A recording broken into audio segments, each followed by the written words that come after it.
Hello, Stewart 89. The Eternals disappointed at the box office. It was projected to make around 100 to 110 million. It was supposed to be the first Marvel film or first big Hollywood film to make $100 million in the opening weekend since the pandemic, and it came in quite a bit short. It was 71 million. I estimated 70 to 90% myself, just randomly guessing. And I hadn't heard 100 million or over 100 million, but apparently that was what it was projected at by some reports. So it did 71. Dune did 7.1 million in second place. No Time to Die was third place with 6 million. Venom was 4 million at fourth place. There's a few other films I don't care about and I'm going to mention.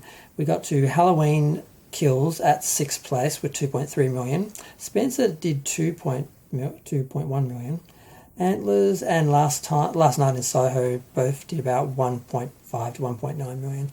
So they're still, I'm kind of surprised they're still plugging along because horror films normally don't last long. Halloween's a bit disappointing. It's only made 89, it's 89 for the opening, or 89 for domestic, sorry, and 37 million for international, which is only 127.7 million, which is, okay, it's only the fourth week, but it's still, it's not looking like it's going to make as much money. And honourable mention, number 13, The Addams Family 2, sorry, the animated film. It made around $105 million, so 51 and I think 54 million internationally, and then domestically, so it's made about 105 worldwide. It's made a little bit more domestically, 54, than international, but yeah. The first film, I was surprised. I just had a look. It made $100 million domestic and 103 million international, and made 204 altogether. I was really surprised it did that well. It's not a huge amount, but for an animated film, I had no idea it had done that well. So it's looking at having made half the box office. So I'm not sure what the projections were on a sequel and in the pandemic, but yeah. So the box office is not too shocking. I mean, I was expecting Eternals to do better, but when I saw the Rotten Tomatoes score, which is currently 47 for critics and 80 for public, I'm not surprised because people follow stuff like that, and everyone's trying to speculate why it hasn't done well. The left are blaming the misogynists and saying it's because of a female director and forgetting all about Patty Jenkins. The right, of course, is saying, oh, go broke, all that stuff. Because they hate it because, of course it's diverse and that's a, dirty word for them. So I don't know why it hasn't done well because I haven't seen it. I've heard it's slow. I've heard it's very difficult because there's a lot of characters. So you sort of have the two narratives. The right, of course, is saying it's awful, it's boring, it's slow, it's forced diversity and so forth. Then you got the right saying it's brilliant, it's diverse, it's the greatest thing ever, it's it's a hit, it's a achievement and all, the usual. They're both on either sides yelling, making themselves redundant. But the actual reality of what happened, I'm not sure. I don't know how much.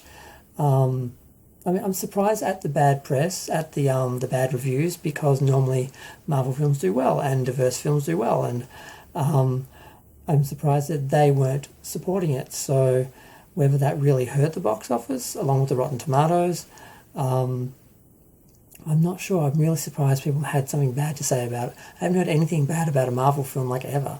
I know Ant-Man didn't do great, and it is the fourth biggest opening for the year, I think, or the fifth biggest opening for the year. So it was behind Black Widow, which got 80, and Venom, which I think got 90, and Shang-Chi got 75, and Dune got 80-something. I can't remember what that was. Dune is disappointing. Dune it's made about 331 million, so it's not looking like it's going to really do much better than that. I think it's underperformed, but then again, it had the whole streaming issue. And then, of course, we've got Venom, which is doing very well at 424. No Time to Die is hitting towards 700 million, which Grace Randolph said is now the new 1 billion, is 700 million in the post-pandemic sort of age. So I'm not really sure, but